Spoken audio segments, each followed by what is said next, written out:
Hello everyone, it's Dylan from Yugioh Everything, and welcome back to another Yugioh VRains episode review.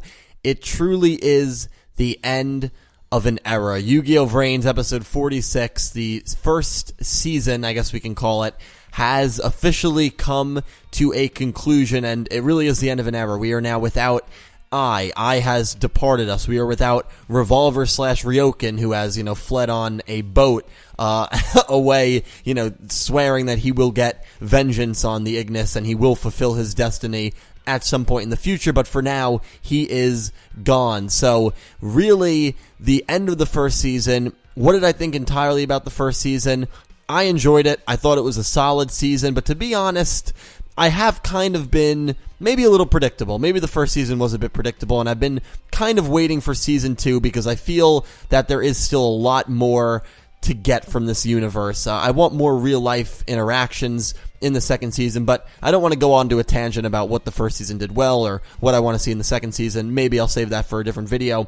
In this video, I'm just going to focus on episode 46. What did I think of 46? I thought it was a very good episode. I thought it was a very solid way to conclude this arc. We knew Playmaker was going to win. There was no big twist or plot turn that I think caught any of us off guard. Playmaker does get the win. Revolver dueled well. He dueled his ass off. He dueled extremely well, got an extra link. It still was not enough to defeat Playmaker, who really looks invincible right now. Hopefully that will change a bit in Season 2.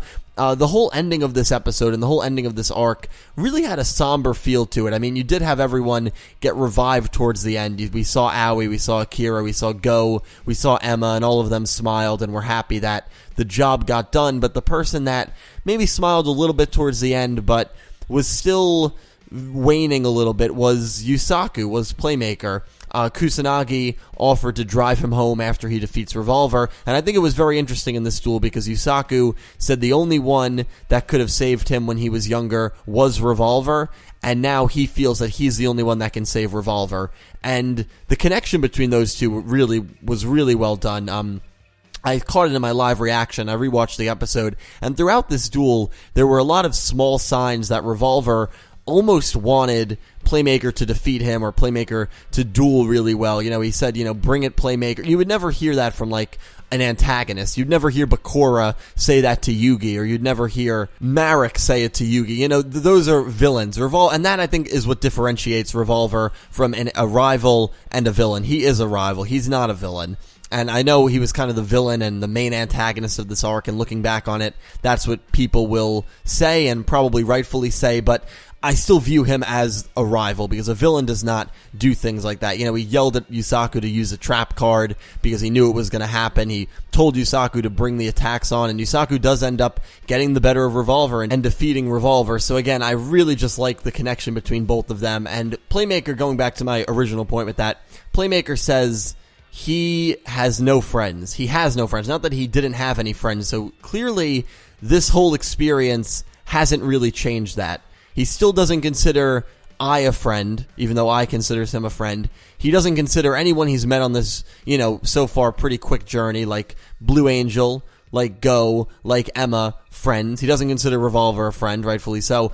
But most importantly from that, and most interestingly from that dialogue excerpt, we can also tell that he doesn't really consider Kusanagi a friend, and that kind of contradicts what a lot of us have believed. Now, maybe he was just being dramatic. I mean, saying that you don't have any friends to get through to someone is a lot more dramatic than saying, I only have one friend.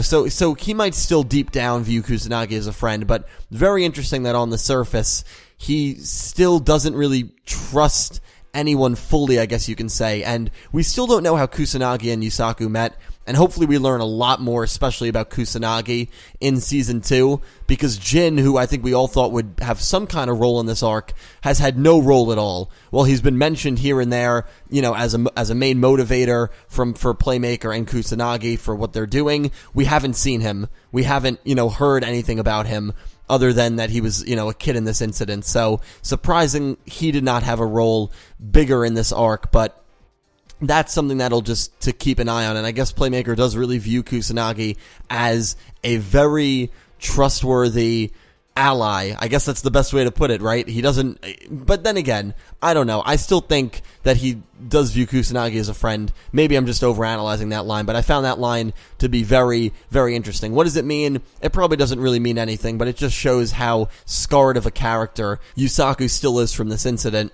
So he ends up going on and he summons Firewall Dragon, which was nice to see. We did not see the ritual Cyburst Magician. Hopefully we will see that in the upcoming episodes. This is the only time that he summoned Firewall while Ending 2 was running, which I found to be interesting because someone tweeted to me recently and played a clip of me reacting to Ending 2, and at the very end they show Firewall Dragon and Decode Talker, and I said, I bet you we're going to see a lot more Firewall this arc. And literally we saw him once, the final episode, because the openings and endings are changing next week, so this is the last week for With the Wind and Writing Life. And so while Ending 2 ran, we literally saw Firewall Dragon once, and Firewall Dragon doesn't even do anything. He gets used to link summon Decode Talker, and thanks to a spell card's effect because of the extra link, Decode Talker ends up getting 9,200 attack points, which is very high. Now, to be, I believe, a top 10 attack point worthy monster, I think you need to be around 16,000.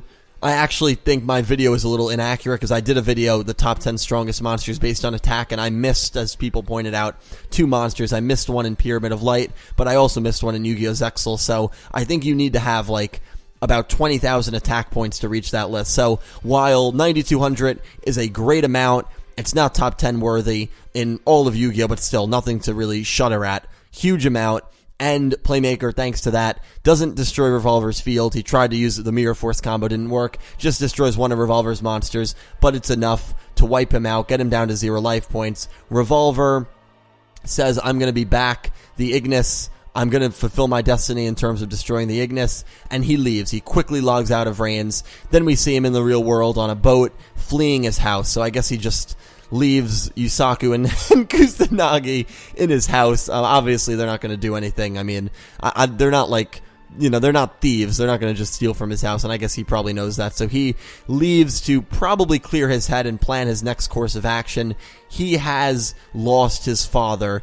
He regains, though, in this process, Vira, Faust, Gnome, and Spectre. So I wonder if those 5 are going to try to form another allegiance. Maybe they're going to try to make another attack on the Ignis. Now, if we don't get an Ignis arc where the Ignis become the main villains of an arc, which I'm starting to kind of waver on whether I think that's going to happen or not, still think it's a real possibility, Soul Technologies is going to be a group that most likely is going to be focused at some point, I'd imagine. And because Revolver does have a connection with Soul Technologies because they were the ones that, through this virus, killed his father, killed Dr. Kogami, there still is going to be some resentment there. So Revolver still does have a path through Soul Technologies of joining Playmaker, of joining the heroes in fighting them, in trying to take them down. If that is a plot route they go down in the future, and the other plot route they might go is if the Ignis get power hungry for some reason and try to take over the world, then we will definitely see Revolver fight alongside Playmaker to try to stop them. So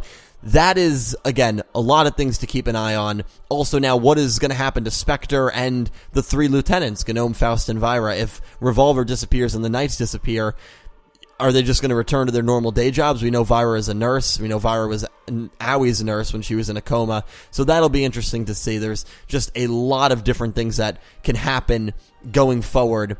And the other big thing, the other big takeaway from this episode is Playmaker and Ignis, or Yusaku and Ignis. I keep switching between Yusaku and Playmaker, and Ignis and I apologize. No pun intended. There was a little bit of playful dialogue between them at the end, where that was a nice scene, a nice heartwarming scene, where Yusaku lets Ai go, and I didn't think Ai would leave, but Ai does indeed leave. So I guess he's heading back to the Cyberse world. He might unlock the Cyberse world, and then maybe through his point of view, we will see the other Ignis. That could be very interesting coming up, because we know Ai is not going to be gone. He seems to be maybe the second most important character in the show next to Yusaku. So that was interesting. I did not think that I was going to actually willingly leave, but he did, and so that was kind of a heartwarming moment that Yusaku let him go. Kusanagi offers to drive Yusaku home. Yusaku says, no, that's okay, I want to walk, and he kind of looks over Starlight Road and probably thinks to himself how the person that he's been trying to save, that he still thinks was captured, by Soul Technologies, or by the Knights of Hanoi, excuse me, was the man who led the Knights of Hanoi, and he probably maybe even feels a little empty that he was unable to save Revolver and unable to convert Revolver to the good side, to the heroic side, the person who saved him, the person who literally saved his life from death based on what we've heard from him and the flashbacks, the person who gave him strength to carry on. So there's definitely a lot of turmoil right now with Yusaku, and you definitely do feel bad for his character.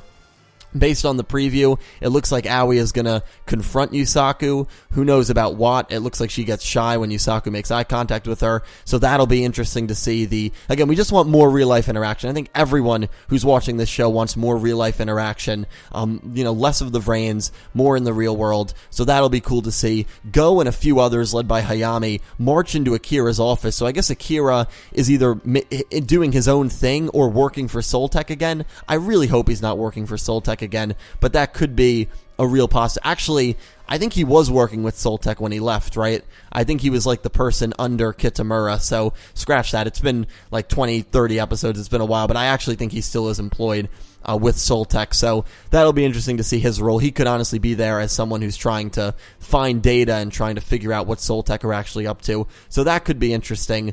Then we also see this kind of mysterious duelist. Emma had a new costume, Go had a new costume, and these, a mystery sound or screams as Playmaker goes, and I'd imagine that's probably going to be a new vigilante group, and it probably will be led by Bowman and Hal, two of the new characters that we know are working together based on the scans we got a month ago. So a lot of interesting stuff to look forward to, guys, but I am going to cut myself off right there. So please let me know all your thoughts on episode 46. I'll probably make a different video reviewing season 1 in total, but let me know what you thought of season 1. Let me know if you enjoyed it. Let me know if you're more excited for season 2, what you want to see in season 2 especially, because that is what I'm very interested in, to see what a majority of people want to see in season 2. For me, definitely more real-life interaction and less Playmaker-centric plot stuff. So I'm going to leave it there. Thank you guys so much for the support. I hope you enjoyed the review, and I hope you have an amazing day.